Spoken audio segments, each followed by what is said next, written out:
Should we cut it and just go right into Halloween Kills spoiler or Halloween Ends, whatever? Halloween Fast 5, 12 the 3rd, and just spoiler it and do it because I'm pissed.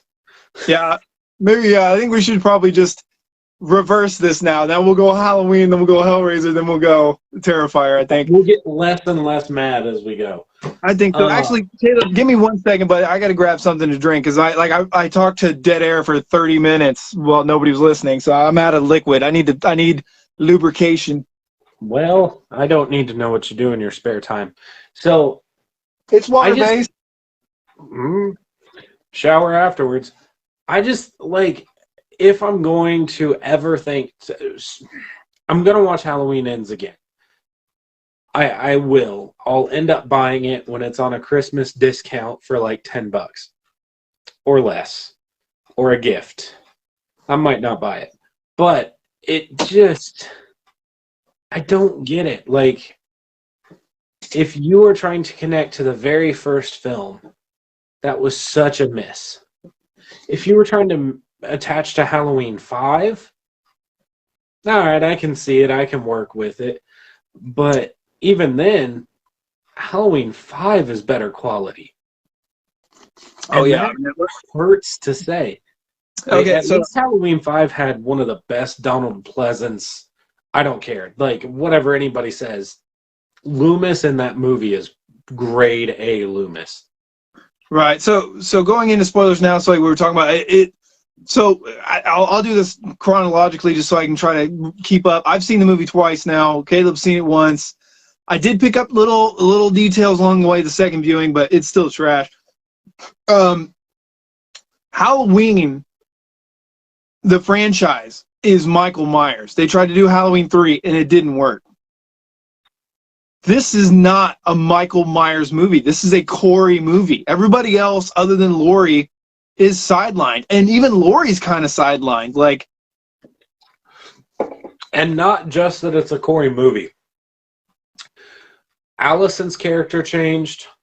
Terrible. Laurie's character changed. Michael's character changed. What's his name? The great actor that I'm really sad didn't get more of a good story in this. Hawkins. Yeah. Hawkins. Yeah, Hawkins' character changed. Like, it just, I wasn't watching the end to this trilogy. Like, that's just, it wasn't. Right. You were more interested in seeing how people reacted from 18 and Kills than having them have anything to do in Ends. Like, the movie, like, okay, so starting off with the movie. So the movie talks about how the town is handling all this, and some people are killing themselves, and they're doing all this other stuff, and, you know, the dialogue and the backstory and yada yada. And this is the thing that I was like, okay, if you're going to go into, because the way it was the narration was going and the story was going here, is it looked like maybe they were going to say that since Michael went into hiding, the evil presented in another way. Therefore, the evil was going to take over something else. And I was like, okay, if you're going to do that, I can actually work with it a little bit. I can see it. I'm not all the way there. I'm not sold on it necessarily, but, you know, it's better than saying that the tower is the reason for it. So I can, all right, I'll work with it a little. Yeah. And then it abandons it halfway through. Right. Well, then we get Corey, and he's babysitting this little turd of a kid, and they're watching The Thing, 1982's John Carpenter, which is really cool because obviously in '78 they were watching A Thing from Another Planet, which was awesome. So nice callback. That scene from The Thing was the best part of this whole movie. Could be. Yeah, I think you might be right. Hard Target was pretty sweet. Yeah, no, actually, the best part of the movie was the chain kill and the blowtorch. Blowtorch was pretty cool. I'll give the movie the kills. The kills were cool. Yeah, but that's the problem. As we get there, we will get there. But like, that's the problem. Is this is a Corey movie? Michael Myers in this movie. Spoilers if you're just showing up. But Michael Myers in this movie gets one kill. Technically, really, for the most part, he gets one kill. In a Halloween movie where Myers is your main character, he doesn't show up to like 40 minutes into the movie, and then has nothing to do for the most part until the last 15 minutes. Like, damn. So Corey's babysitting this little turd. He's not listening. He plays a joke on him to where he, makes Corey think he's in trouble. He locks up Corey in the tower or whatever, in the attic. Corey's trying to get out. He's panicking. Kicks the door, kicks the kid. Kid falls down. Boom, dead. Cool special effects. The parents walk in. For some reason, he's still holding the knife like an idiot. We fast forward to 3 years after that, 4 years after 2018 kills. Corey's been let out, but everybody hates him in the town, right? So then we have Corey, and he's going into the gas station, right? And he's getting his chocolate milk, and he comes out. And man, I don't know if you noticed this, Paul. I don't even know if you noticed this. I didn't really notice it till the second. I didn't put a lot of thought into it until the second viewing. Corey is being bullied by band members. Like, I dated a gal that was a color guard, and I hung out. My buddies were in the band, and I only have my only little section corner of the world. But band people don't act like that. They're not bullies. Like, they acted like jocks, but they're bands. Like, the guy was going to go in, wanted the fake ID while he's wearing a Letterman jacket. Like, you're wearing a high school jacket, you're going to go in and try to get beer with a fake ID? Like no. Like, what the? And then you go forward, and then Corey, like, so we find out that Allison, she's driving, the cop pulls her over, and like this dude is like hitting on her in like 80s raunchy, ugly way. She was dating him apparently. Then you get Corey. Dude looked like Biff. He really did. You nailed it there, man. Like, so then you got Lori stands up for him. Lori takes him to the hospital when he gets hurt. And then you got Allison, who's the nurse or whatever, and she sees like the side shot of Corey, and they like pause it, and like, he's not that good looking. He's an average dude, but she's like, oh my God. Oh, woo. Like, what? The dude walked in the door bleeding and dirty. Like, he just got his butt kicked by teenage band kids. Like, what? How hot is that? Like, dude has a bicycle. Like, what world does this gal who's gorgeous just falls? Anyway, it just, Allison becomes a character they were trying to build her up as an awesome final gal in Kills, which I didn't believe, but could have been worked out a little bit better. She becomes nothing more than a love interest to get safety and to get through her own pain. That's all she becomes in this movie. She should be the main star next to Laurie Strode, and she's relegated to being a pawn in this movie. Yep. It's sad because, like, I agree with you on the ends thing, or on the kills thing. She was being set up to be that final girl, but she's not quite the right, And then in this movie, instead of like following through with that, they were like, oh, we're gonna give you this dynamic that wasn't there before, and that doesn't fit the characterization of you in the past two films, and we're gonna have you fall in love with this random dude that for some reason Laurie hand delivers you, knowing that he was responsible for the death of a child, whether or not it was on purpose, which that goes against the characterization of Laurie. Like, yeah, but you could also see, like, she talked about like second chances, like suicide and moving on. Like, there's some stuff in there that's like, yeah, I mean, there's some stuff in there where it's, yes, but second chances for you. You're Laurie Strode. You get your granddaughter a date of somebody who's responsible for the death of like a 7-year-old kid. Right. It's probably not a good idea to give her somebody that's completely unstable, possibly. Like, that's got issues as well. Like, not saying that people can't come together and get through their stuff. I'm just saying, like, that wasn't a good move. Right. That goes against her character. Yeah, it's the old idea of you need to love yourself first before you can love others. You know what I mean? Like, you don't need a project to fix. Like, so anyway, like, in 3 days, she falls head over heels. It goes from, like, I can't leave my grandma. I don't know what would happen. Like, she was drinking and, like, suicidal and all this crap before me, and now she's getting better. Like, to, well, let's pack up our bags and go and burn it all down. Like, they go on this dance, and it's so weird, like, how it's shot, and it's strobe lighting. He's falling on the floor and taking his jacket off, and then, like, he meets the mom of the dead kid and, like, gets so upset with Allison and just, like, walks off. Oh, and then And real quick, Lindsay also is another character that was set up in the previous movie for us to care about, and she's sidelined to nothing but a bartender in like maybe three shots. yes, and this bar scene, it feels like it's trying to take place in the same bar from Kills, but it's totally not the same bar at all. It Like, does have that same like color vibe to it, but it's a yeah, different bar. but it like feels like it's trying to be it with like missing it entirely, which it would have made more sense to at least tie back to that. Go back to that same bar if you're giving me the small town vibe, which this movie misses. Like, I don't care. This movie felt like it was like shot on the corner of a larger city. Like, Yeah. I don't know, man. Well, dude, so finally, I'm like, at this point, I'm like, God dang, like, We're like what's 45 happening? minutes in. I know, like, well, it's like 30, 35. Yeah, it's somewhere in there, like from 40 till like Michael shows up. So again, like he's walking home, and these band geeks show up, and they jump him. You got one gal that's like, "Hey, don't do that, man." And then he stands up for himself and pulls a knife out. Dude with his drumsticks bats the big knife out of his hand. I say big, but it's it's a pretty good sized buck knife, a folding buck knife that Lori had earlier, and the one guy, like they punch him and beat him up, and then they throw him over the edge. So now they're like possibly killing this guy, and then they just drive off.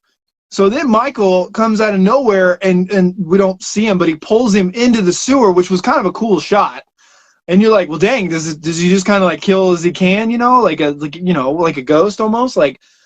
And then you got Corey waking up, and for some reason Michael's hiding in his little timeout corner, like, and he grabs him, and it was kind of scary and kind of cool the way Michael has him, and then there's cobwebs and everything, like. But then there's that eye lock that, like, I put a spell on you and now you're mine, like Hocus Pocus thing, and like, and then he just lets him go, and then he's off. Before you just lets him go when he's off, the way Michael drug him into the sewer, that was cool. That I was like, oh, okay. That also does not feel like the same Michael that you get 10 minutes later. Because he had the strength to drag a, like, what'd you say, 250-pound male down. No, he's maybe 180, 185 max. He's stocky though, and he's not tiny. No, but he's like 5'10", maybe 6 foot, maybe. I mean, I'm 6'3" and 210. Like, he's nowhere near my size. Yeah, I mean, maybe max 195. He ain't pushing 200. Still, he pulls him in, and then, real quick, I'm going to interject something. Allegedly, the original ending of this movie, where it was going to happen somewhere else, and she looks in Michael's eyes.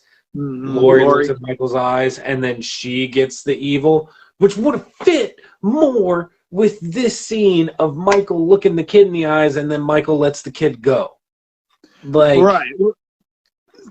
Yeah. So then later we've got Allison.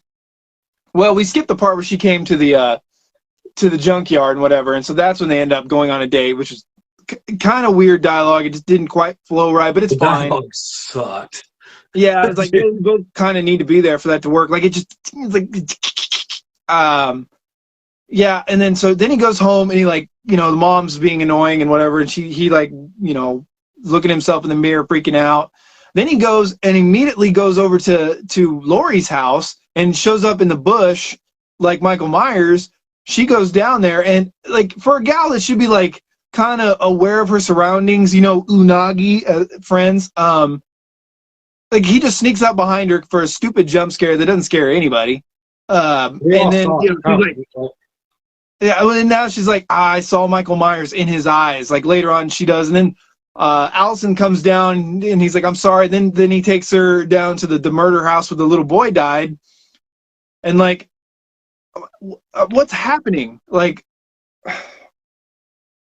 I just get so confused. Then from there, I think they go to the diner or whatever. Then the stupid ex-cop boyfriend shows up, and they talk about burning it down, and, like, the tear coming down was kind of cool, but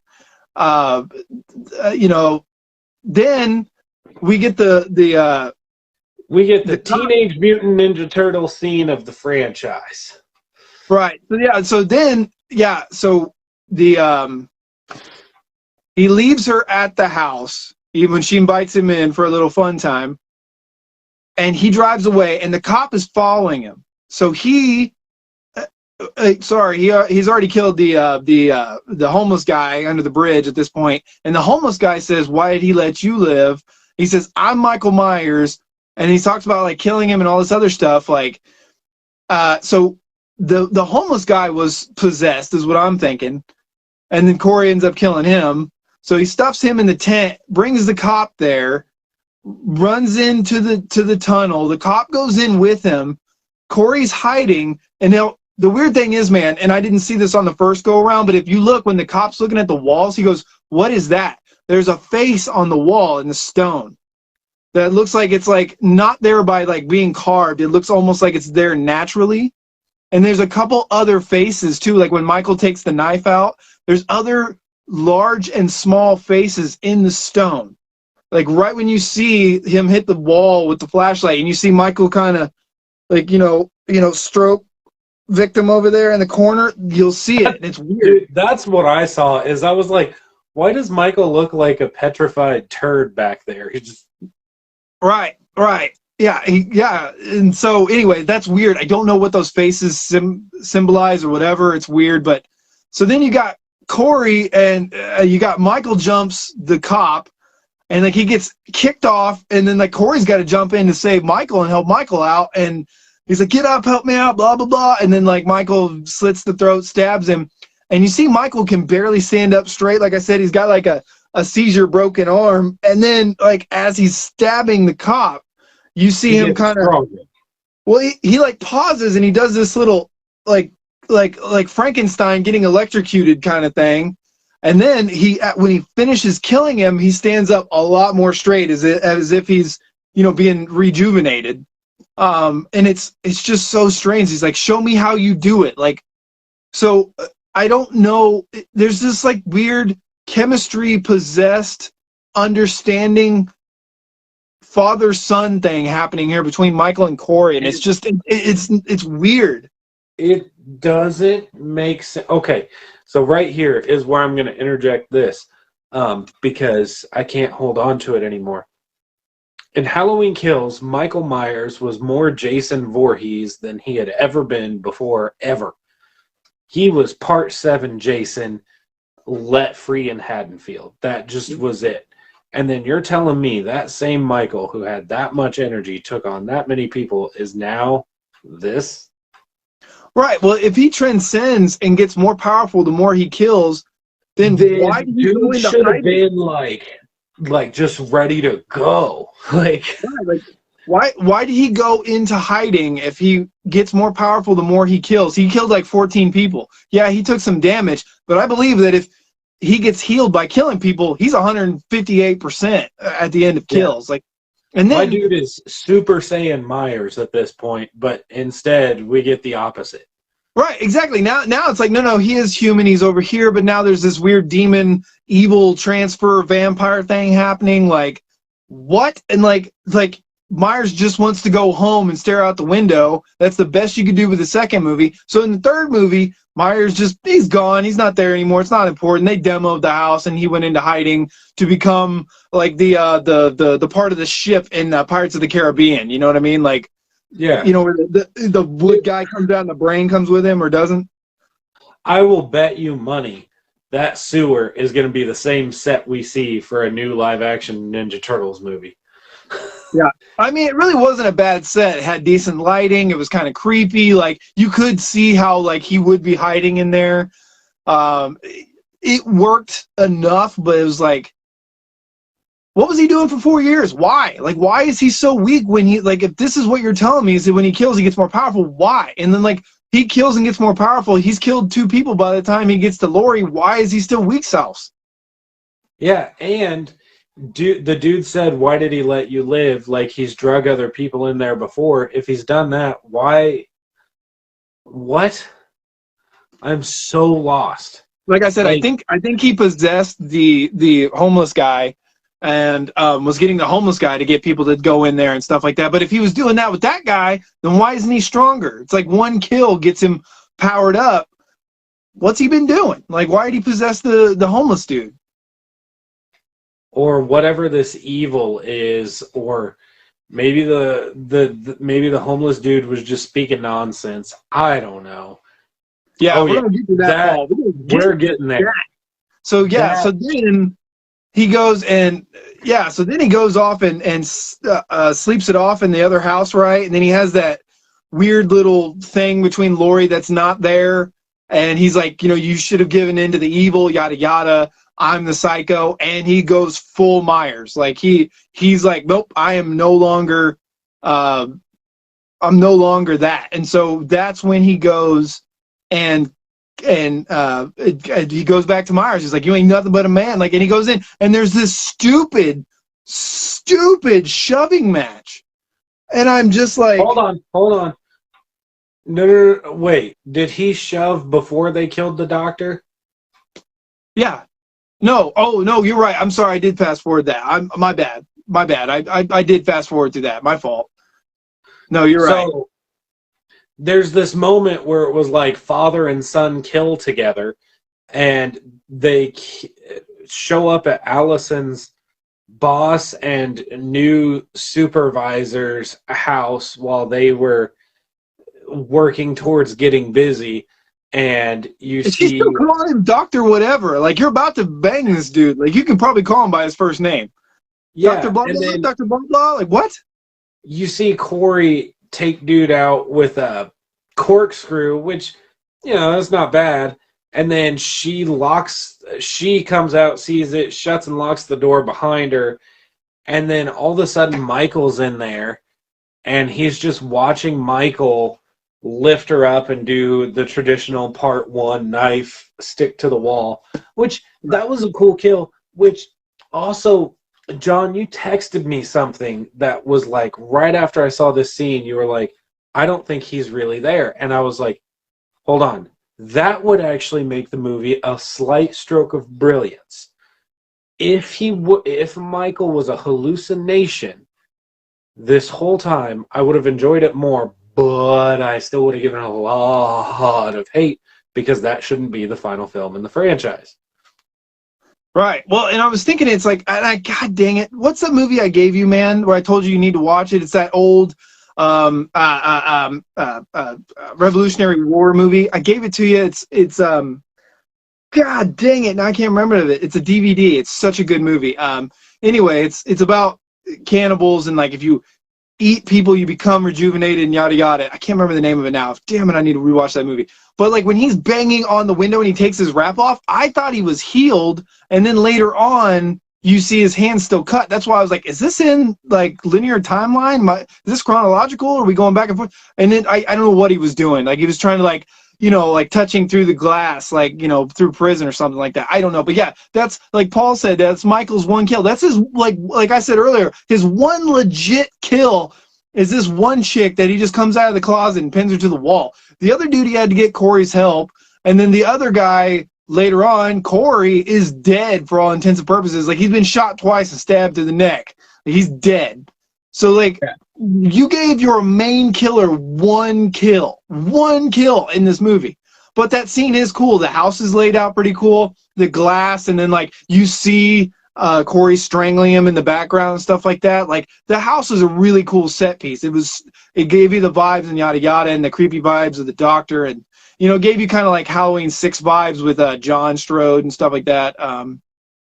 Yeah. But man, after that though, like yeah, that's when he wakes up in the house and has the dream, or has the hallucination of Lori, and goes full Michael Myers to kill Lori and take Allison, and to just become Michael Myers. And then we get into the stupid, disrespectful, dumb shoving match. So Michael Myers has killed 2 people now. I don't know if he's 100%. I don't know where our power levels are at and supernatural whatever. But he walks in and just pones Michael Myers. Like he just, the guy was just getting beat up by he was just getting beat up by band geeks. Yeah, and then he pushes Michael around, shoves him, and gets his mask and takes off.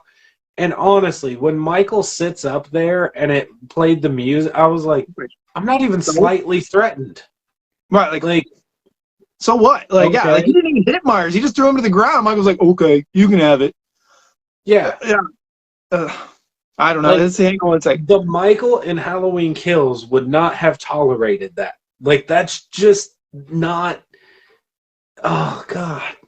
Yeah, Jason says I feel like I've been cheated on. Man, I was so like numb and confused and like stunned after this movie. I was like, I cannot believe I'm actually watching this. Like I thought that this was going to be a dream sequence or somebody was going to be like, "Ha, I got you. It's a joke. The real movie comes out tomorrow." Like, I don't know. He said, "Don't you dare make comparisons to this to H6," is what Jason says. I just mean like the way that John Strode's like hair, he's got the blonde, he's a little bit overweight, you know what I mean? Like he has that anger, like little nasty, creepy vibe to him. It kind of the Doctor just has that vibe to him.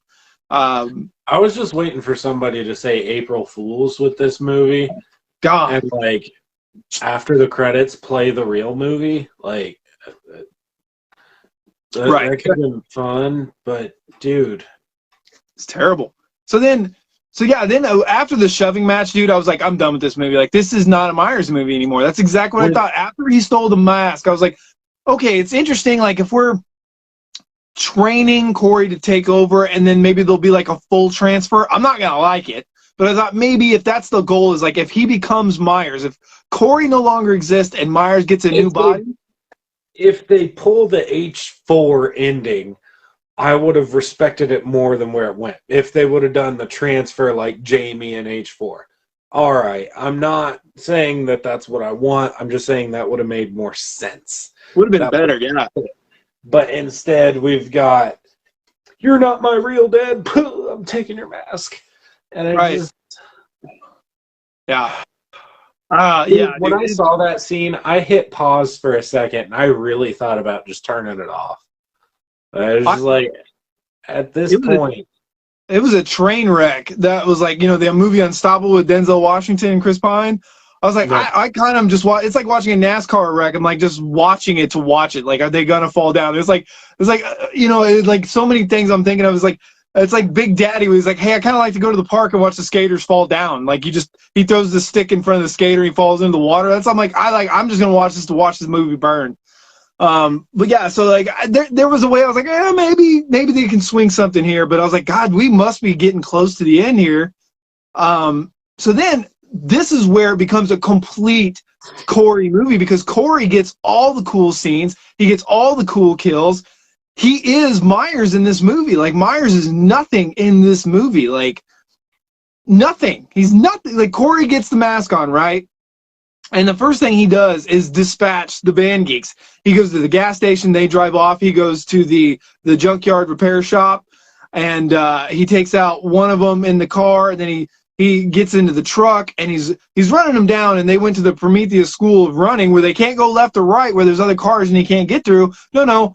Two of them run straight for the gate, straight line where the road is. One of them gets off to the side while the other one gets ran over and the gate pins her down, which I was like, that's awesome that they didn't kill her and they're going to let that linger a bit because that's creepy. But then the other gal is just like sitting there like, are you okay? And like he gets out and it's a really cool Myers shot, like from the side, and then the wrench drops. He comes around. Yeah, dude, like that was a cool shot. And then he smokes that chick over the head. Then you got the gun situation where, of course, we got another idiot with a gun doesn't know how to use it. And the kid snipes the father-in-law or whatever, the stepdad, whatever it is. He snipes him in the head. Corey's gone. And then he comes around and kills that dude. He hits him over the head with the gun. And then flamethrower torches his face right in the mouth hole. Like that was cool. That was a cool kill. Would have been a lot cooler if Michael did it. Right. It's so weird. And then like the gal with the fence, like he just stomps her. I was like, this is awesome. He drives away. I was like, that is awesome in a Myers setting. Like, what are we doing? And then he goes to the radio station and kills the radio DJ and the gal that's in there. The DJ one, I don't like the way his mouth looked. It looked really fake and terrible. The scissors, whoa, these are just laying right here. That's perfect. Drink and like, okay. But I will say though, Corey, when he's in there, the shots he has of like the back of his head and the hair and the way he moves really epically feels like Dick Warlock from H2. It feels so Dick Warlock. I was like, that might be my favorite part of the entire movie, is just those little movements. I was like, I was like, wow, he really, in the background when you see him slowly just step out of frame, I was like, this is pretty good stuff, man. Hang on real quick, let's see what's going on here. 100% bottom of the barrel show is no longer the worst. Jason says, yeah, man, like, I just don't understand people defending this movie. I just don't understand. Like, you're lying to yourself. You are an obsessed fan that talks way too much about this on YouTube or something like that, or you're invested, or you're corrupted by other people down the line you're going to talk to. There's just no way you can like this movie. I mean, I'm happy for you if you like it. I don't want any more like this, so please. I'm still angry I had to sit through again because I advanced tickets. Yeah, that sucks, man. I'm so glad we didn't see this in theaters, this piece of crap. But at this point, I just had to see how much worse it was going to get. Yeah, it was a train wreck I couldn't look away from. Biggest nemesis is a freaking Band Geeks. Yeah, dude, I'm like, I cannot believe, like, they wrote this Band Geeks. Like, this has got to be a first. Like, it's so bad. Football team, not basketball team, not anything that actually seems threatening, but it's the band kids. Right, with a mullet and drumsticks. Woo! Dude, so I think bringing back, what's her name, who took a fluorescent light bulb to the throat was a huge mistake, because she did. Yeah. Why? Yeah, like, you know what character could have been alive? The investigative journalist from Halloween 2018. Not the girl, but the guy. He could have been alive. He could have been a great character to bring back. He could have been the one writing about it. He could have been the new Loomis. He could have had his moment to shine, and it would have been a lot more epic than what we got here. Oh, God. What we got here is absolutely trash. This Christine vibe, I don't know why they were going for it. Again, padding the runtime because they had no idea what to do after pretty much 2018, they had no clue what to do. I thought they'd at least go to the style of 18, didn't expect another kills. Yeah, I mean, this movie just, it didn't know what to do. Like, I like the scenes with Corey, but it's not Myers. Like, and then Corey goes, like, there was a scene earlier, too, where Myers looks at Lori, so he knows where she lives, and he just walks away. I don't know if he needs to go get a power-up or whatever. This is before he gets his mask yanked off, so he needs to get another kill under his belt, but, where the hell was Tommy? Tommy Doyle, yeah, he died in kills, man. Tommy died at the very end. He got the baseball bat. Yeah. So then we got Corey going to Lori's house, right? So he was supposed to meet up with Allison, never showed up. Allison's moving out. She's pissed off. She leaves. Lori is talking about, she's drinking, she's committing suicide, blah, blah, blah. So she gets the gun. She shoots the pumpkin, and then Corey opens the door, and she shoots him twice in the shoulder, and he falls down the stairs. She goes downstairs, empties the bullets in the wall for some reason. I'm still confused on that. I get why. She wanted him to make the move on her. He already did. Like, he broke into the house with a knife. Yeah, she wanted more. She was ready to go Tyson style instead of bullet to the head. She didn't even have a knife, though. It was a bad choice. It was a stupid choice. It was bad writing. It was lazy writing. But it's what she wanted in the moment. Like, I got it. I just don't agree with it. Right. Well, then you have, like, well, if she can't be with me, then she won't be with anybody. So he stabs himself all the way deep with the knife. And I'm like, why would you do this? Why wouldn't you have Michael open the door and just break this guy in half, take his mask back, and then we get our final showdown? Why did you stab him through the neck and end his character? Like, I just don't understand. Like, yeah, and dude, it would have been so much better. I picture Freddy versus Jason, where Jason bends the bed for the dude. Yeah. If Michael would have walked in and folded him in half like a pretzel, grabbed the mask, picked up his knife, and started there, I'd have had a lot more respect. Right. But then, like, Respect. he kills Corey by snapping his neck to, like, the last power-up he can have before he fights with Laurie. And it does nothing. Like, she's hiding. She starts the microwave. Like, in what world would you think about starting the microwave as a distraction before you run into the closet? Like, she gets the fire extinguisher, knocks the knife out of his hand. They tussle a little bit. She goes head through the glass a little bit. She stabs him in the hand, shoves the refrigerator over him. You know, eventually gets the other hand down with the knife. I do like the frying pan and the hand thing, like nailing him to it. But the Myers we got in Kills, like when he gets up at the end of Kills, would have just ripped both hands through the knives and killed her and broke her in half. As soon as he got his hands on Laurie, she should be dead. Period. End of story. They just disrespect Michael so much in this movie. I cannot believe anybody would love it. So then she slits his throat, and then he does finally get a hand through the knives, grabs her in the neck. She's like, "Do it. Let's end it. I'm over it." Like, more monologue of "I'm scared of you," blah blah blah blah blah. Like, and then Allison out of nowhere to save the day. Like, the one little teensy weensy bit to prove that Allison wasn't absolutely worthless is so dumb and wasted. Oh. And then, to help bleed him out, she slits one of his wrists. And I'm sitting here. All right, so she stabs him in the chest, too. She could have stabbed him in the face, but she stabs him in the chest twice. Dude, yes. I'm like, why is his head still attached to his body at this point? Somebody's got to have a meat cleaver or a wood fire axe, like something to get the head removed. No. Our plan is to bleed him, attach him to the roof of a car, and put him into a metal recycler.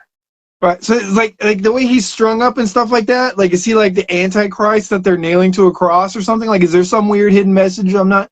Like, again, why would you kill Corey when, like, you could have Michaels really kill Corey, or, like, have Allison come back and take on her own Michael Myers and have Laurie take on her own Michael Myers? You know what I mean? Like a cool double, anything than what we got. Like that dumb kitchen fight scene it's horrible. It's terrible. So, and like I said earlier, the imposter angle, if Corey's the new character, if you wanted to introduce him, you needed to do it earlier.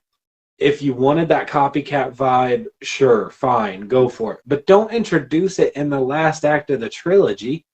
That's just... why? That doesn't make sense. This could have been tacked on in Kills as a 10-minute ending to the film. Right, that's what I said. Yeah, this should have been the last 15 minutes of Kills. And it probably was, but they had to make another movie. God, this movie is beyond infuriating. Like, Halloween Kills should have ended by the mob killing Myers at the end of that movie. If you were going to kill off Myers, the mob should have killed him at the end of that movie. Yeah, dude, exactly. The mob should have killed him. The foot to the neck on the stairs should have killed him. Like, in Halloween 2018, the basement should have killed him, which I have 18 on in the background right now. I miss being able to complain about Sartain. At this point, that is great writing.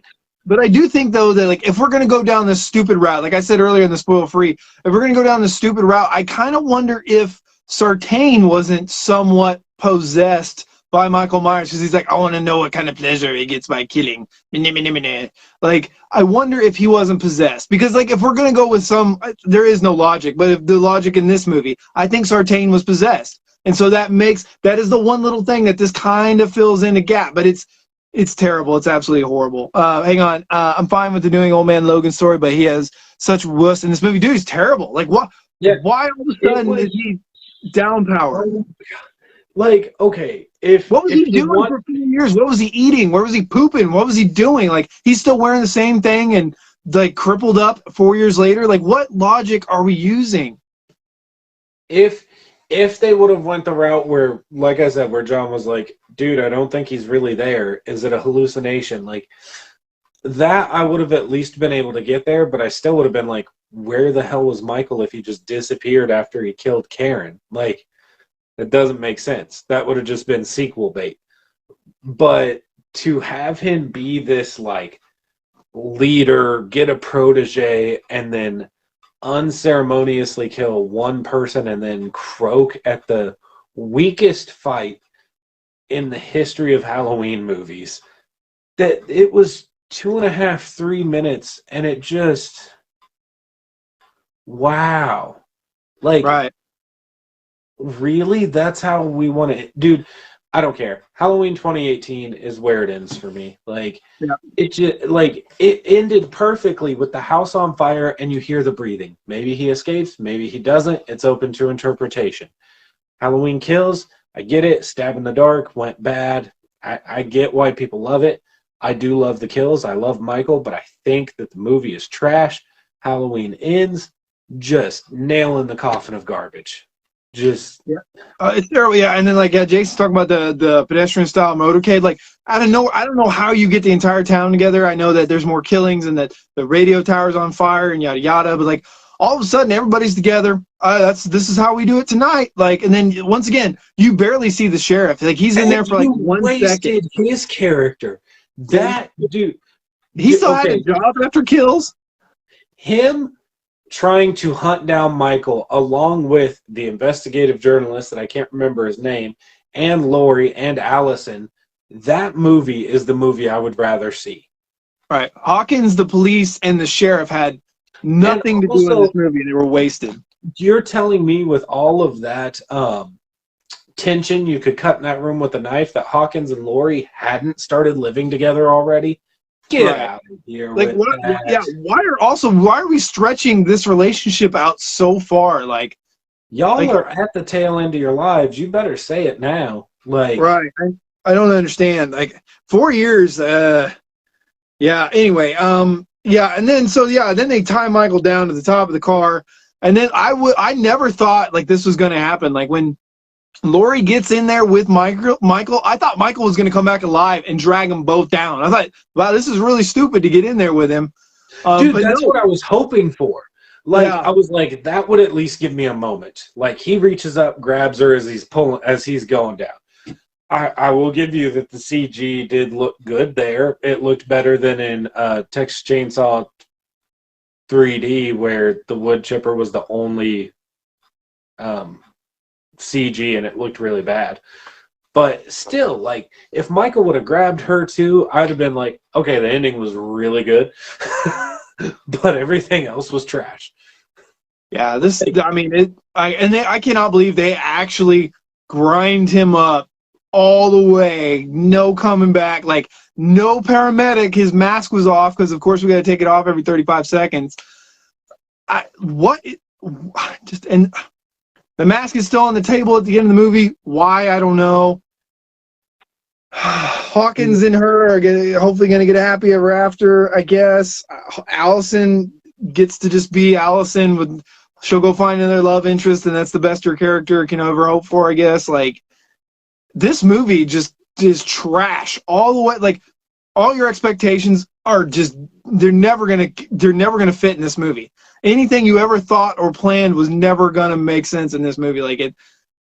No.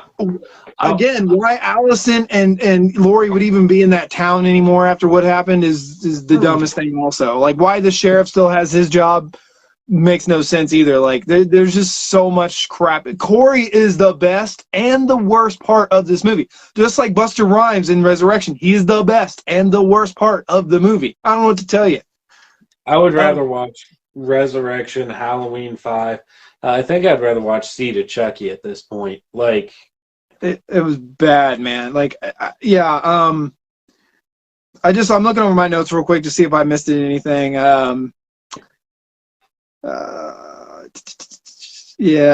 I mean, I just don't get like the hard turns and characterization. Like, we covered Michael, how he went from like Superman to just the weakest character in any video game ever. And then Lori, like, she goes from hardened, just, I'm going to kill him, I'm going to take him down, to Kills where she's like, and bedridden again. And then this movie, she's like, so Martha Stewart is my idol. And I don't understand. I really don't. it doesn't fit. Like, this is why I prefer H2O's Lori in the this versus that, because that makes sense. Like, she picked up, Right. she fed, she was done with it. She went out, started her life, but she still drinks. She gets scared around Halloween. Like, that's cool. Like, Yeah, dude, Lori, the Lori character, like people are like, she's the best final girl. She wouldn't even make my top 25. Like probably, I don't even remember if she was in my top whatever. But dude, maybe she was. Maybe I was feeling sympathetic or something. But she doesn't. She's reacting at the very end of the first movie, basically escapes by the skin of her teeth. In the second movie, she's bedridden the whole movie except for the last like 10 minutes. And Halloween H2O, she's awesome. That's it. In Resurrection, worthless. 2018, she's okay, but over the top, kind of unbelievable. Wasted in kills. In this movie, okay at best. I would have preferred they kept the 2018 Lori all the way through, because at least it would have been a brand at that point. You know, it would have been, okay, she's really driven. This is her goal. She's gonna see to it that he's dead. She's gonna kill him. And what the okay, why are you going to release your film as an extended cut on home release where she's walking out with the knife like she's gonna hunt him down, and then that is not the movie that you release? Right. Well, because they're like, well, with COVID, we had more time to think about it, and we thought this might be a better. No, it wasn't. It was terrible. Like, COVID did you dirty because you put this crap in. You gave us a horrible ending to Kills, and then gave us this movie. Yeah, I think. Yeah, man, I'm done talking about this piece of crap. It pisses me off. Like, it's like Lori went from Michael is locked up and in jail, prison, psychiatric ward, whatever it is, and she's all battle mode, Sarah Connor, ready to go. And now he's on the loose, killed your family, your son-in-law, your daughter, like all this stuff, killed dozens of people or whatever. Whatever. I got a gun. I got 6 shots or 5 shots in this gun. It's good. You know, like, okay. I can't believe someone actually gave this a green light. Dude, I can't believe I don't understand every YouTuber that's praising this. Like, I really want to say, and just like you said, I think, okay, I can see why somebody would think, oh my God, this is so divisive. This is so out of left field that it has an appeal to a certain film fan. Like, I can jump to that logic. What I can't jump towards is people saying that, oh, my theater gave it an applause, or oh, everybody thought it was great, or oh, I thought it was fantastic, and don't mention any negatives when, man, that wasn't a Halloween movie. Right. They talk about all the time about having to respect Michael Myers and the mythology, how he moves, how he's treated, how he kills. This movie gives him nobody to kill and treats him like crap the entire movie. They're lying to yourselves. Like, there's a lot of people that blew smoke up 2018, and then all of a sudden it started backing up down their list. This movie, you're gonna lie, and then in a year you're gonna go, wow, this is a piece of crap. Terminator Genesis, Terminator 3, and Terminator Dark Fate are all more respectful to the source material and the ideologies of the Terminator franchise than this is to the Halloween franchise. And that hurts to say. Like, that one tears at my soul to say. Yeah, I still think that Michael was a cameo in his own movie. He really was. Yeah, he was a plot point to make this movie, and this movie sucks. Yeah, dude, I still think H6 did Michael more dirty than anything else with the cult and the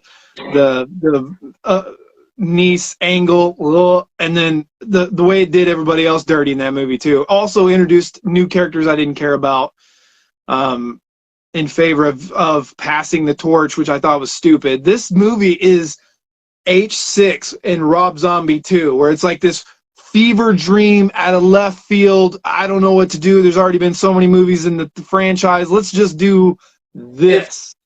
Personally, I think if you look at this Halloween 6 and Rob Zombie's H2, this is just my personal take. I think that going for a wacky, wild explanation ride, Rob Zombie's H2 is the best of the three. And I prefer H6 because I'm a nerd and I've been exposed to it for so much longer, and it just. But Rob Zombie's H2, like, it fits more with the tone of the first of his films than Halloween 6 fits with H1, and definitely a whole lot more than whatever we just watched last night fits with H1. So, I just like, I just love the vibe of H6, man. The rock and roll and like the Halloween vibes and the you know the '90s horror vibes, and like Michael's awesome. I have some issues, but overall pretty awesome. Anyway, I think that's all my thoughts for now. I don't even want to watch this movie ever again. Like the coolest scenes are Corey's scenes, and it sucks, and it's sad, and the ending's horrible. And Jamie Lee Curtis, I hope you're happy.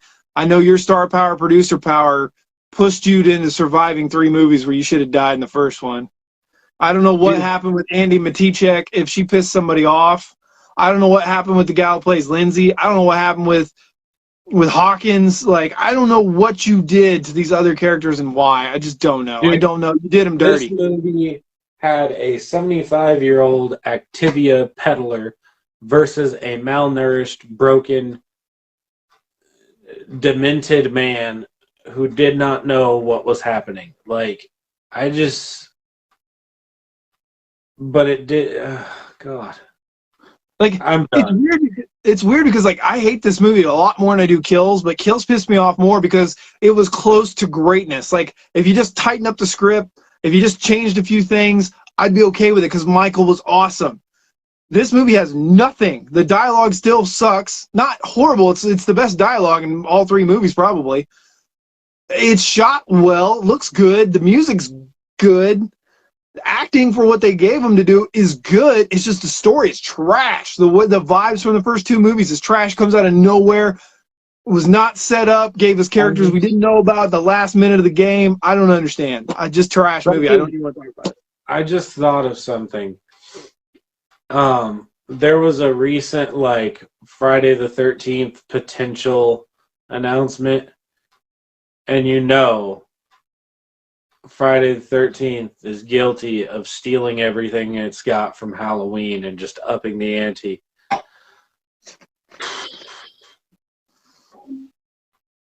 That's gonna suck. Dude, I would be surprised, to be honest with you. I would be.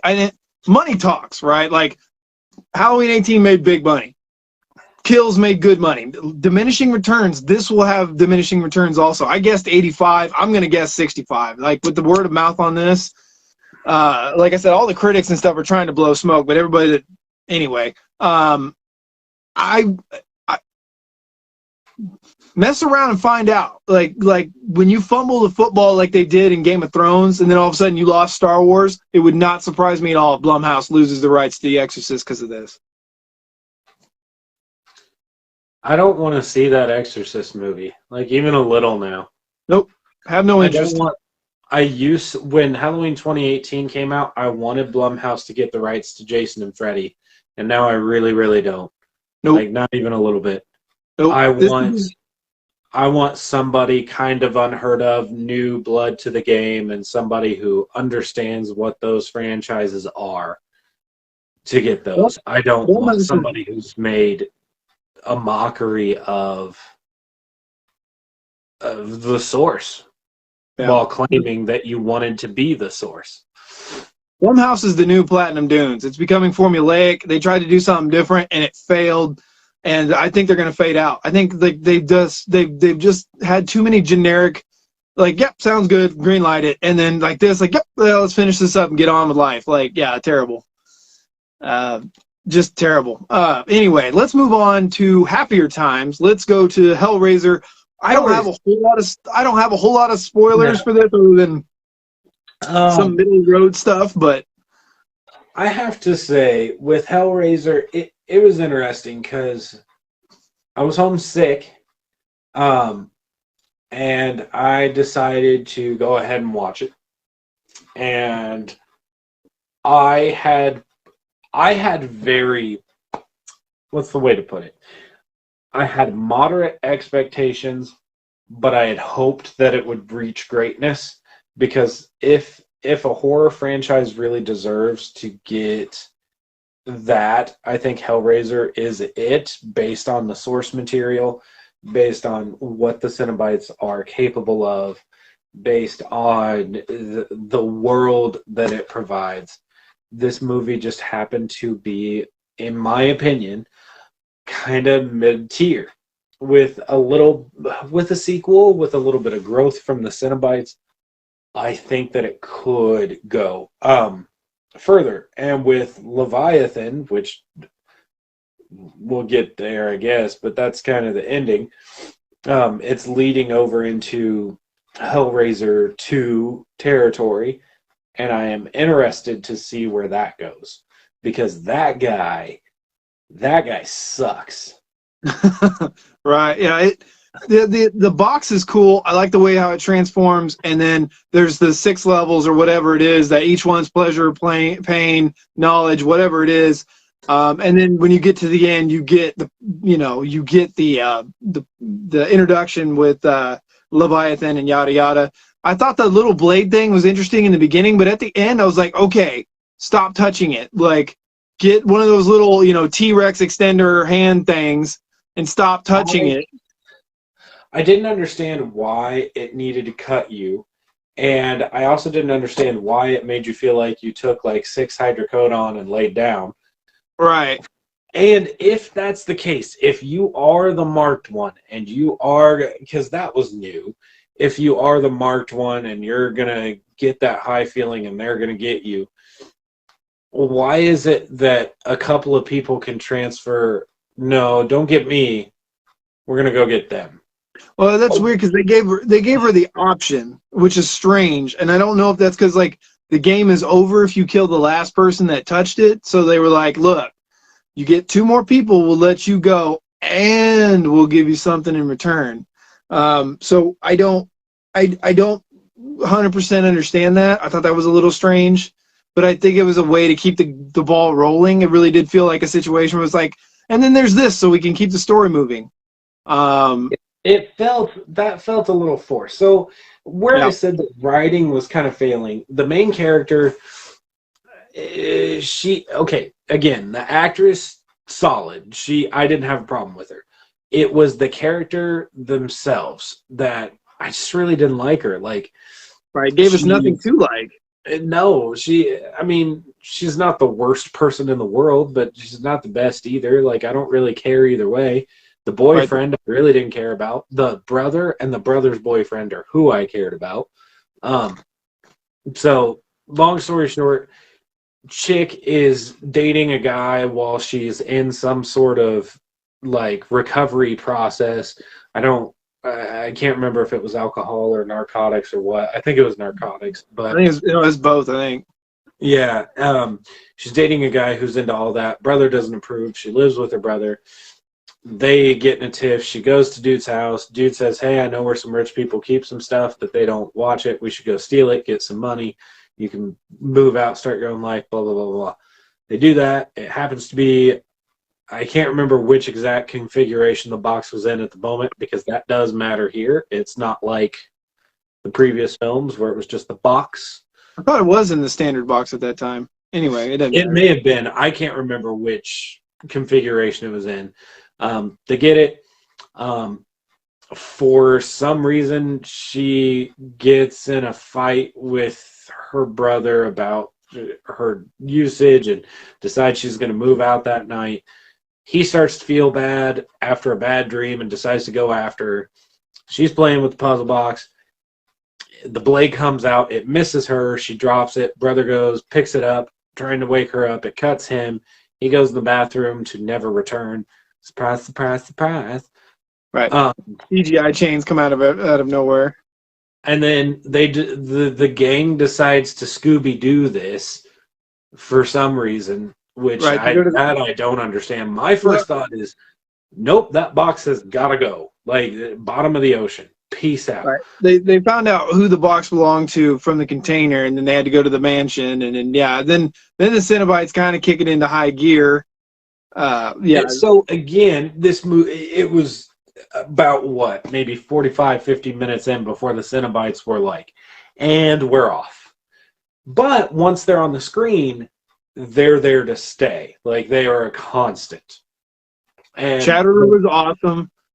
and Didn't that's like what how pissed me off the most.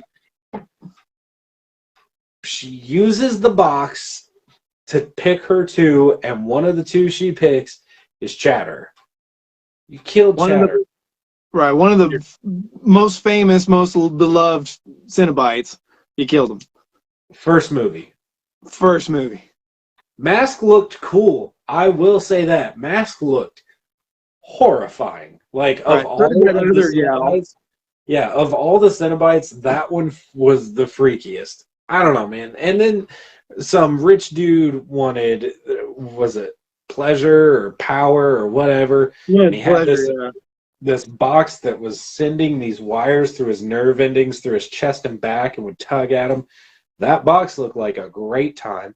And it was his grand plan to get her there, to do the call, to get to change and then what I don't understand, what the biggest problem I have with the movie is, how is it he gets to choose and she gets to choose? They both get to choose what they want. How? Did he get to? Well, yeah, because I guess he said that he just wanted that thing off of him, right? Yeah. Right. Well, no, he said that, and he mentioned power. And so Pinhead was like, it's power you seek, we'll give you power. And then kind of gave that giggle, and that was him at the end getting turned into a Cenobite. Right. And then to her, yeah, the brother's boyfriend that's running around, right, that gets the like the piano wire all around him. I thought that was kind of cool. Look, it was like right there. It was starting to kind of look bad, but it was intense and it looked cool. And like the way they shot that with that walking down the steps, and like it was like red and dark. It looked really cool. I do think that Jamie Clayton is awesome as Pinhead, but the presence is missing. I missed the black leather. It just added to the costume, and I just wasn't feeling it too much in this movie. And then so she's like, I don't want anything from you. You can't give me anything. I see how your gifts turn out. And then she's like, well, then you've chosen to live with what's happened. Like, what do you mean what's happened? Like, she broke into the box, didn't know what was going to come. Like, it's like she lived life. Like, life is torture. I get that. But like, it was kind of a weak ending. I get it, but it was a pretty weak sauce ending. The house was cool. Leviathan coming through was cool. A lot of potential. It was done pretty well. Nothing too terrible. It was okay. I just felt like it missed the mark a little bit. Yeah, I think this deserves a sequel to kind of flush out some more of the themes and kind of give the Cenobites a little bit more screen time. And maybe, I don't mind if the main character returns. I just don't want her to be the main character in the next movie. No, I'm done with it. I don't want anything to do with her. I'm done. Like, I'm done. The boyfriend was more interesting than she was. That little twist at the end, which I did kind of see coming, but yeah, I saw that coming. Like, why? Like, my thought initially was like, why would you continue? No, this doesn't fit right. Like, no. Right. So, Hellraiser, it wasn't bad. It wasn't great. I put it in like 5th or 6th place in the franchise, which, that's not bad standing for Hellraiser. Like, this. Right, but it has nothing that, I mean, other than the levels to Leviathan, it has nothing that makes me want to watch this movie again. Like, it just doesn't have enough special spark to it, that makes me want to come back. I will watch it with more happiness than I will ever watch Halloween Ends with. True story. Oh, the one thing I was going to say earlier that I didn't want it to be a spoiler, if Hellraiser is going to be a franchise in the next movie, I just want to see villains. I want to see villains that want to be villains, that are killing each other to get to the box, and the box comes out and they're trying to kill each other and they're backstabbing. I just want to see, like, if you cannot give me good characters, then just give me a ton of bad characters that I get to watch kill each other and have fun. Like, yeah. I didn't expect to like Prey better than Ends. Prey? Really? Yeah, I wasn't a big. It was okay. It was on about the same level as Hellraiser to me. I might maybe like Prey just a little bit more just because it's Predator, but yeah, yeah. So moving on to Terrifier 2. The spoilers there, like we said, we really liked it. We went with the spoiler free. It was just um, John is a little bit more conservative on the film than I am. well, I just And don't understand. I think that's okay. Like, your take on it totally makes sense. And I think my take on it is totally logical too. Well, I was overthinking it. I'm trying to be careful while Jason might still be in here because I don't want to spoil it for him. But I thought I was like, I don't know why I had my like critic hat on when I went in there. When I was like, look, this is low budget, made for horror fans. It is here to jump the shark and go crazy and have a good time doing it. And I just don't understand why you're putting in so many weird, fantastical, open-ended ideas in the middle of this when the first movie was so basic, bare bones. And then this movie has so many more questions that it doesn't answer. And the runtime, like Jason's saying, like, I still don't understand why it's so long. Dude, it has no reason to be 2.5 hours long. 2 hours and 18 minutes has no reason. So my defense of that is it didn't intend on going to theaters first. So he was releasing the film to stream and to disc for fans. Right, but you should still cut it down to be a better movie. There's a better movie. It's like getting the director's cut. Like, he didn't shorten it. He gave you the whole thing. Right, do the director's cut later. That's why there is a director's cut, because it's stuff that wasn't needed. Have you read the articles that dude like shut himself in for like a month and just did the editing? Like, he didn't leave. Hey, I went through COVID too, okay? I got 2 kids. It's not like I get out much. Yeah, but this is all he did. Like, and I respect him for it. And he literally sat there and he was like, we all put our all into this movie that is his project that he refused to sell out. And he's like, you know what? I'm just going to do it. This is what I want. This is what the fans said they want. So here it is. Yeah, it was like he was having such a great time that he just couldn't stop. Like, he's like, just want to keep going. Like, but anyway, so now I'm going to get into spoilers, Jason, just in case it, I mean, for the most part, the kills are great. All of them are awesome. Art the Clown is fantastic. Sierra's awesome. Sierra, the main gal, is awesome. Her brother's pretty cool. I like the family dynamic. It's just, this is where I'm gonna start spoiling stuff. Like, the friends are okay, they're good, but so she's dreaming, and then very long dream. Like, this is a longer dream. It's a longer dream than what's in Halloween Rob Zombie's H2. Like, it's a long dream. She wakes up. It's like 20 minutes.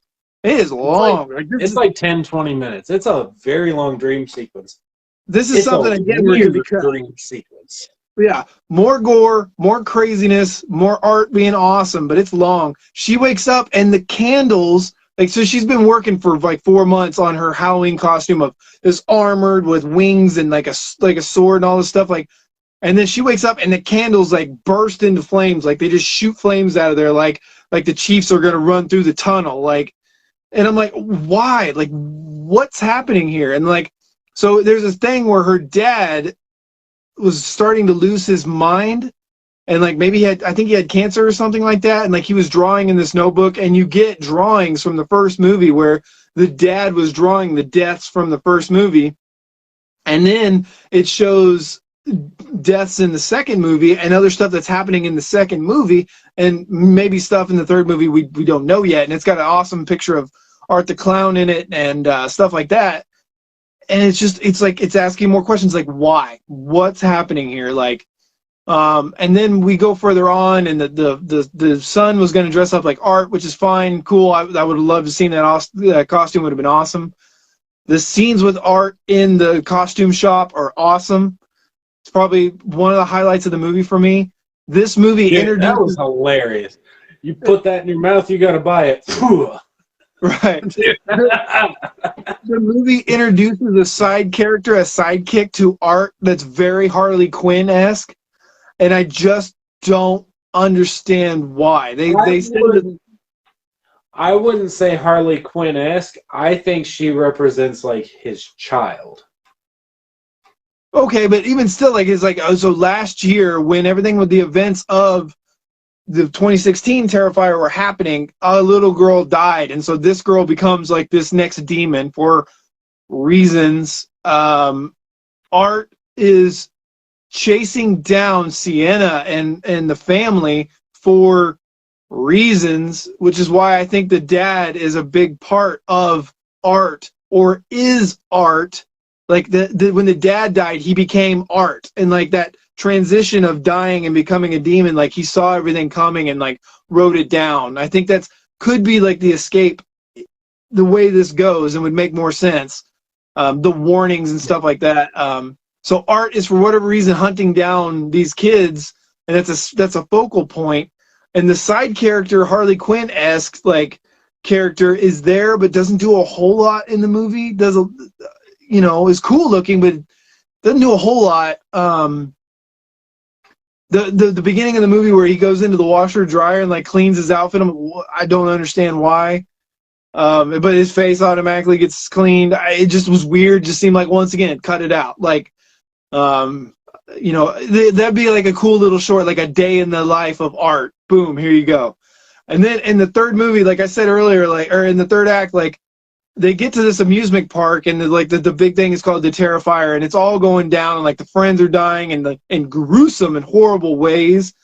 And I like that little like dialogue between them was good, but then at the end though, when like Art's unstoppable, but then all of a sudden there's this fight scene and blah blah blah, and like she's kicking some butt, and then oh wait, nope, he comes back, and like she gets kicked through this tunnel, and then she goes into this like Houdini magic trick water tank, and she's like dying, and then all of a sudden she becomes like the sword glows like a lightsaber, and she becomes an angel. And just that, like, I was like, what is happening? Like, did they take a timeout while they're running? Like, Art gets messed up and keeps coming back, which is fine. It's part of his character. But then she comes back as this angel character and just kicks the bejesus out of Art, and then cuts his head off, and the little girl grabs it and walks out. And then the insane chick at the end of the beginning of the first movie is in the insane asylum, and she gives birth to an Art head.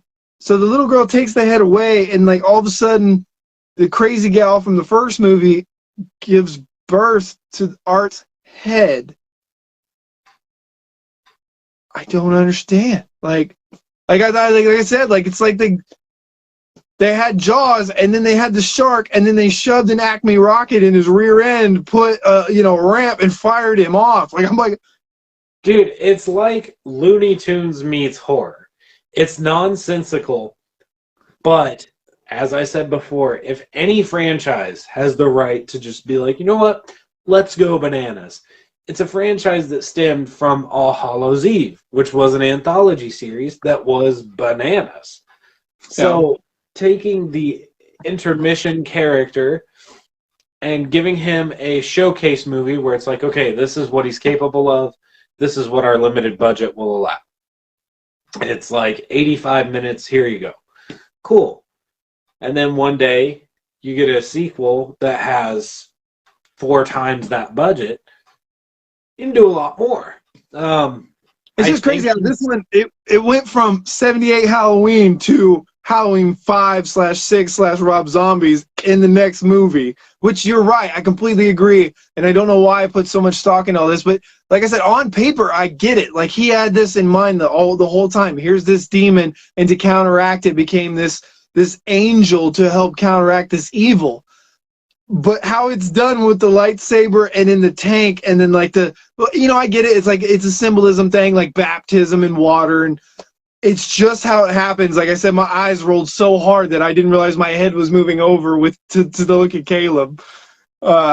I don't know, man. Like I get it. It's just, and then the birth of the head thing. I was like, dude, the birth of the head was nuts. Like, well, first off, Chris Jericho was there, which is wild in and of itself. But I don't know. I got to back up a little bit. I got to talk about my personal two favorite parts of the film real quick. Number one, in the Halloween shop, our main character and her friend are there.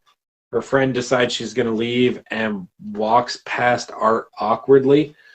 And Art kind of just stands in the doorway blocking our main character. And she gets a little nervous and he just kind of winks at her as she walks by.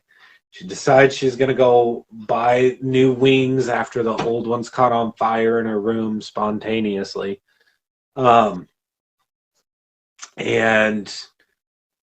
she realizes she doesn't have her purse, and just like right as she's about to go get it, Art just slams the purse down next to her. It was like, I knew it was coming because I had seen the trailer, and that's part of the trailer, but it like was loud enough in a theater setting that it was like, ooh, this was unsettling. So then he's sitting in the background playing with stuff on shelves. Like there's glasses and there's the, it's hilarious. yeah, it's absolutely hilarious. And dude's like, if that's gonna be in your mouth, you gotta buy it. And he just, whoo! I couldn't stop laughing. I'm pretty sure I had a tear or two in my eye at that. And then, not the most gruesome kill, but the most gruesome kill's family member. And I'm sorry, Jason, their head, their decapitated head, is used as a candy bowl for trick-or-treaters. Oh god, that part was really good. Like there's really good scenes with Art in it. It really are, but like the mom is a great character because she actually feels like a mom that lost her husband and has two kids, and she's trying to work, she's trying to make it work out, but she's losing her mind, she's freaking out.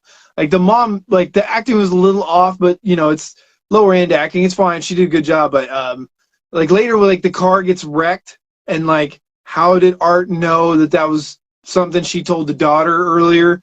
Like, hey, park the car in the garage so it doesn't get TP'd and, you know, all this stuff. And then she forgets some sort of like, they're just wait, like it just, she told a character and then another character that wasn't there did it. Like it just was weird. But yeah, the simple, and it worked. I'm with Jason. I see, that's why I like Terrifier 2. I still love Art. He's awesome, but it lost me when it goes just like you said, bananas. When it just goes nutso, I'm like, I don't understand. You don't need to do this crazy stuff. Like, so here's the thing I'll say. Terrifier 1, I prefer it a lot more. But I really, really enjoy that I get to see Art the Clown in that kind of scenario, because it doesn't feel like you take a beloved character like Jason, Michael, Freddy, Chucky. You know, it doesn't feel like you're taking those characters and then being like, all right, and we're going to turn it up to 11 with no repercussions and no respect for what happened before it. Whereas, like, it's just not the same. Like, I don't know. Aside from Seed of Chucky, the rest of the films and TV show and all that have kind of been on a solid, slow trajectory up. Seed of Chucky went, woo! But they did it with a character that people think of Child's Play 2. Or, you know, maybe the wildest that they think of is Bride of Chucky. Hatchet did start out at 11, but Hatchet's a whole different thing. Hatchet was a horror movie love letter to cheesy horror movie fans, where they cast Kane Hodder to be the killer. Like, that's right. And it jumped the shark from the word go, and it never really went super fantastical. Like there's like one little spot there in like the third one, but like other than that, like it's just it's magic. He comes back, he's re-healed, he kills, boom, done. Like it never goes fantastic where it's like, and now all of a sudden we have this side character that's a superhuman badass that can take him on. Like it never goes that way. It always just maintains that the villain's a villain. Like I don't know. It just, I don't know why all of a sudden we have preconceived notions. We have a telepathic link, kind of like. Yeah. We have like dreams making reality happen and like things happening really. It's the weird fantastical stuff like that that's just like in there for a scene, in there to move it along, in there to do cool stuff. I just don't like it anymore. It seems to me like it's cheap writing when you didn't need it. Like that's, I don't know, like 2.5 hours, 2 hours and 18 minutes. You just didn't need that. That's just too much. You had too much time on your hands when sometimes less is more, I think. But hold on now, without giving the whole thing away, because we don't need to really get into the grittiness, details, and nastiness of it. The new standout scene kill in this movie, do you really think it outdoes the hacksaw kill from the first one? After revisiting the first Terrifier, right before and right after, yes and no. Yes, in the cruelty, like it's a 3-part. Right, but like the shock and awe and the standout that doesn't even touch it. It's a 3-part cruelty kill that is hard to watch, but the Saw was still more shocking. Mm-hmm. I think, and because that was the first time that you see that character go that bananas. Now the bar is there, and they did go higher, but at the same time, you're not shocked by it. It's like, what's the simplicity? Yeah, something like that.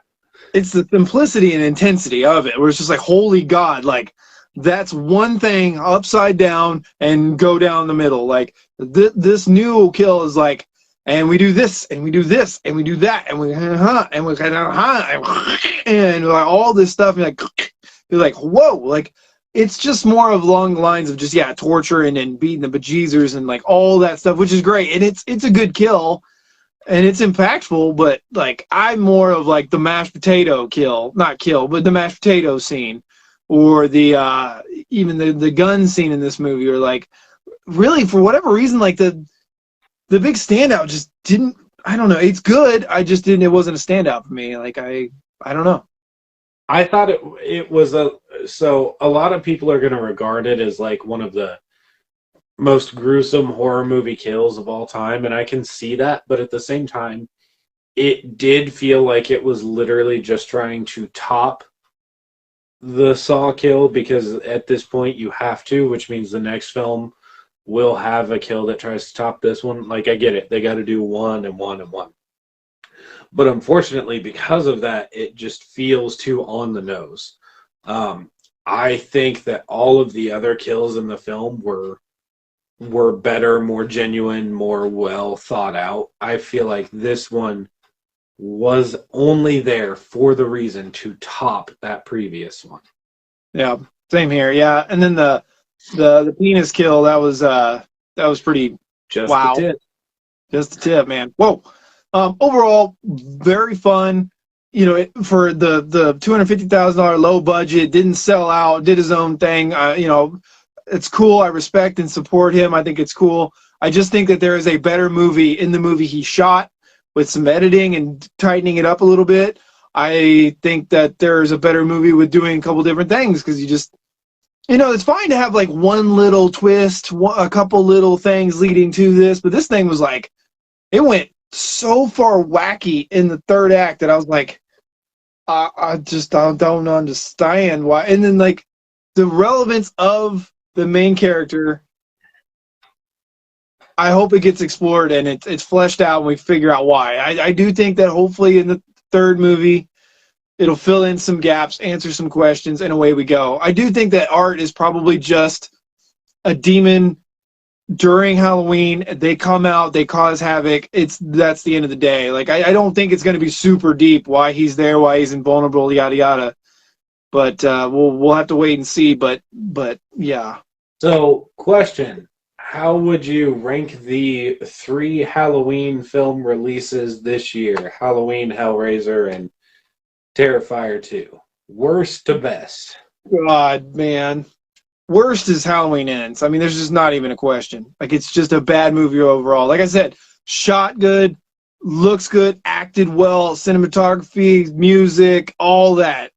Awesome. Story, it can go screw itself. I hate it. Like, it's terrible. Like, all the characters, well, most of the characters were mistreated and mishandled. I hate the movie. Like, I'll probably give it a, I don't even know, man. Like, there's a couple cool scenes, and I don't even want to rate it. It's so low. Like, it needs to be rated on its own thing, because it shouldn't even be a part of the. It's like Halloween 3 to me. It's not even in the franchise. It's like Rob Zombie's H2. It's not even the franchise. Like, I don't know, man. Like, as far as like enjoyment, I enjoy what I'm looking at, but I hate what I'm looking at. Like, because I get it. I hate it. You know what I mean? But it's still good with what they're doing. I'm gonna give it I'm gonna give it a 3.5 out of 10. I don't know. It's probably should be lower. I don't know. Maybe 2.5, somewhere in there. 2. I don't even really want to rate it. I don't even want to give it a 0. Like, I don't like the movie, but like, it is competently made. I don't know. I'm with you. It's my least favorite of the 3, and I'm gonna go like 2 out of 10. Just like, it would be a stellar fan fiction film. Mm-hmm. Yeah, its own film with not even Michael Myers, just doing its own thing with a horror monster that transfers, or vampire, whatever. Yeah. Next one, I'll probably say that, I'll say that Hellraiser is a better movie. It's shot better, acted better, music's better, story's tighter and better, but it just doesn't grab me a whole lot. It doesn't hook me.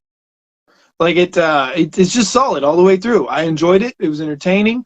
It had some twists and turns. It expanded the lore a little bit. I liked it. It's okay.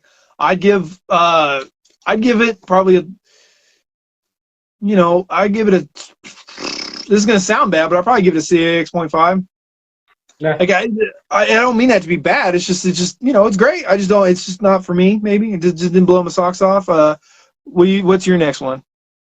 My next one is also Hellraiser. I think that it was well made. I think that the writers need a little more guidance. I do appreciate that they visited Hellbound Heart instead of, Hellraiser 4 or something like that. So I do give appreciation there. I want the characters to be a little bit better if they get a next film. It's kind of low on the rewatchability. It just, like most Hellraiser films, you don't just pop them in for giggles. Like, there's a rewatchability factor with them that is difficult, for lack of a better word. This entry, I think you hit it at 6.5. I would have to agree. Like, it's good, but it's got a lot of room to grow. Unfortunately, I feel like with streaming service movies like these, there's going to be big talk. It's going to go great, and then last second, it's going to have the plug pulled, and nothing's ever going to come of it. Yeah, man. Like I said, just pitching something real fast off the top of my head, man. A sequel to this, where like rich people knew that this rich dude had this box. They find it in his estate or something like that. So all these rich, horrible human beings show up to auction on this box, right? And then like havoc ensues. They start backstabbing and killing each other. I just want like rich people with bodyguards and guns or something like that, or just doing fun stuff with bad people. Like, stop trying to give me a heroine. Stop trying to give me good people to bargain with. So more like Purge Anarchy meets something like that, man. Just make it fun. But like, it's hard to have a good heroine or good guy, because it's just the box. They come, they kill you. Like it just doesn't take long. It's hard to maintain a good character throughout a long movie of that. But anyway, so my number one and your number one would be Terrifier. Like I said, all the reasons why I enjoyed it. I thought they fumbled it a little bit. I thought they jumped the shark to the moon. And we'll see if some of that rounds out and irons itself out in the third movie. I respect a lot of what they did, and David Howard Thornton is amazing. I think I think he blows Freddy Krueger out of the water. I mean, I know that's not fair, but I like Art the Clown. I like it more than I do Freddy. Yeah, I would probably I'm going to give Terrifier 2 probably a 6.5 as well. It's long though. Like I said earlier, like I didn't want to get it's not really too spoilery, but in the first movie it's shorter, and Art, you linger on Art, like it's a pause, he reacts, it goes down. Like when he's in that doorway and he sees the main gal or whatever, and like he's bloody, he's like, eh? And like she runs and boom, he's on her. This movie lingers a little bit too long. Like it needs more for Art to do, because it hangs out with him too long. Like some of the stuff that makes him special in the first movie is lost in this movie, because he's there a lot, which isn't really too much of a negative. I just think 20 minutes need to be cut off, maybe even a half an hour, tighten it up, maybe less Art, illuminating, his presence, he's there, but, introduce the side character more maybe, or something like that, to kind of keep Art special. But I do like it. 6.5. Sorry, I'm rambling. No, you're good. So yeah, Terrifier 2 gets top for me, which, I kind of had a feeling that's how it was going to go. It was going to go Terrifier, Hellraiser, Halloween Ends, which really sucks, because up and until Halloween Kills and Halloween Ends, Halloween has been my favorite horror franchise. Like, it sucks to be in that mindset, but Terrifier 2, being its own thing, being a new franchise that's been fan and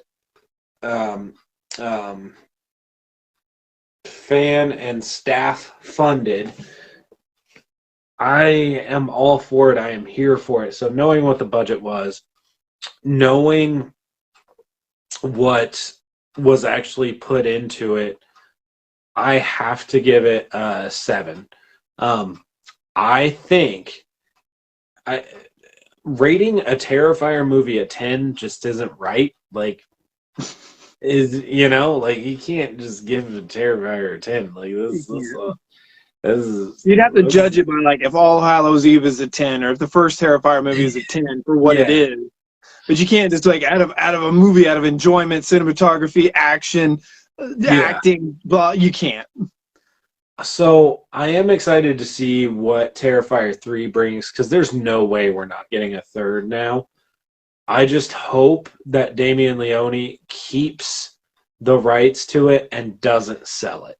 I don't think he will. I hope he keeps to that, because if there's any hope to get a good final film, it's in his brain, not in somebody at New Line or somebody at whatever other company. It's in his.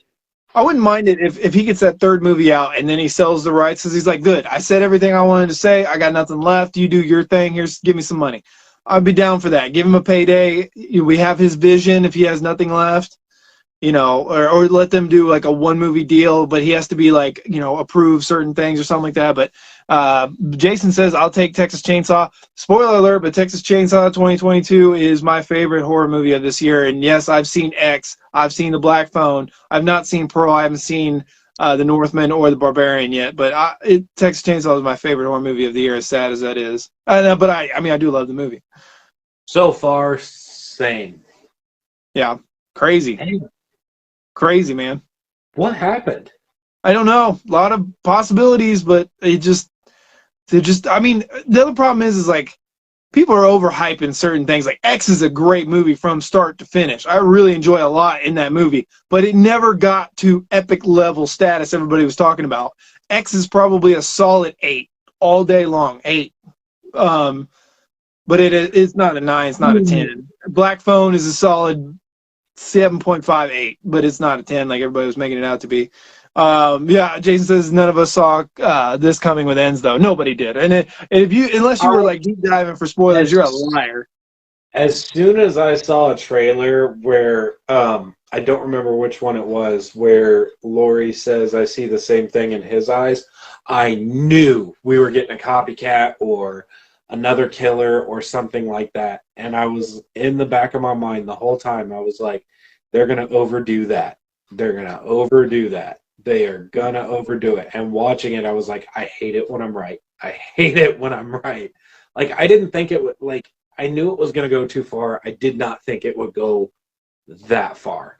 Like, a copycat killer in a Halloween franchise, I get it. It makes sense. It's a place to go that is a logical leap. But that was... With another movie, we're introducing Corey and this whole, like, kill to survive thing, kill to become stronger. I mean, it was kind of introduced in the dialogue of the more he kills, the more he transcends, but had it been more introduced in the previous movie, I maybe would have bought it. But the thing we always have to remember is this is connected to the 1978, and it has no vibes. This movie has no vibes to the 1978 other than the clips that were from 1978 in this movie. It's trash. I don't want to, I know I said I didn't want to own Kills, but like I said, I love Michael in Kills. I don't like Michael in Ends. I like Corey in Ends, but I don't like what Corey does to the movie in the movie. I don't like any of the other actors too. Laurie doesn't do anything that makes me happy. Allison's wasted. Everybody else is wasted. It's a movie about Corey, and who cares about Corey? Like, I just don't get how this is supposed to be the connective tissue to Kills. Like, and 18 and 78. Like, it just doesn't connect to anything. I can't figure it out to Kills, so I can't even begin to, like, connect it to anything else. Like, as it just, oh, wow. Yeah, I love Andy Matichak, but like I said, what did she say or do? Is this like a Megan Fox thing where she said something stupid about the director, so they fired her? Did like why did Jamie Lee Curtis get all the limelight in this movie and everybody else just got shunned? It's like, oh yeah, we can't forget about Hawkins. We got to put him in one scene and then another scene at the end, real quick. And that'll be it. Oh, the sheriff, yeah, he's still employed there for whatever reason. Let's give him in one scene. Like, it's so bad. Like, I just don't understand, man. I just don't understand reducing Allison to a love interest, taking away all Laurie Strode's BA and survival instincts and killer instincts, predator, all that, like, just gone. Michael Myers being reduced to a cave troll vampire thing.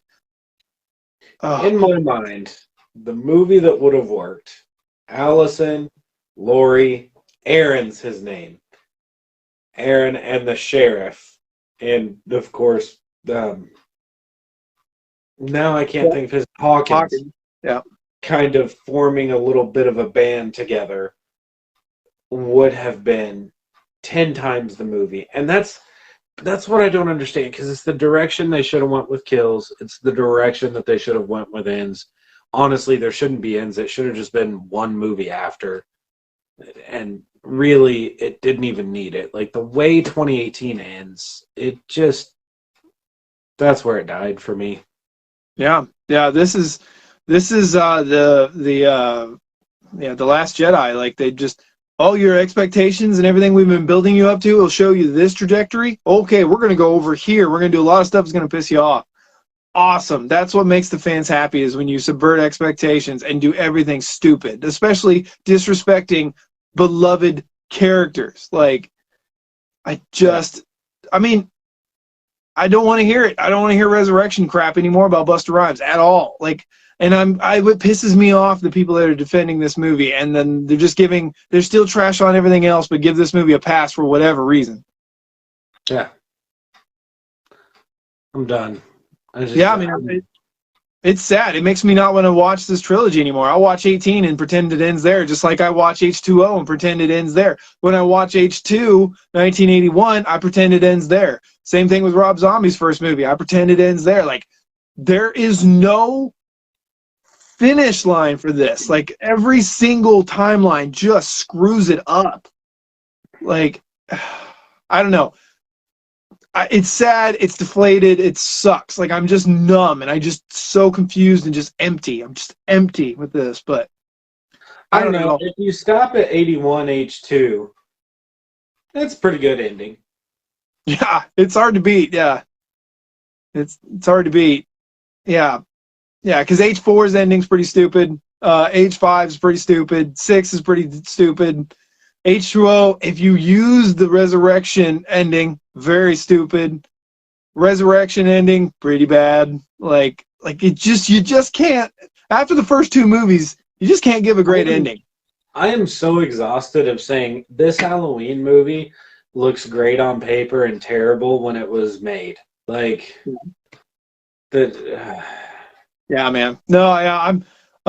Jason, man, thanks for hanging out with us the whole time, man. It's one time we're gonna be on the same wavelength. So that was actually fun and different. Everybody was on very similar page.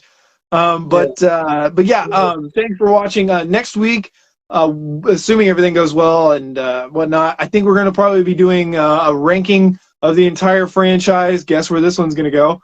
And then after that, I think the next week I kind of like to do a timeline ranking. I think that would be fun. Yeah, I think maybe for the I'd like to do a subjective and an objective where together we have to objectively say what's the best movies in the franchise. Well, then we give our subjective. I think that would be fun. But we kind of did that with everything but. Well, we did that with Myers. Yeah. Right.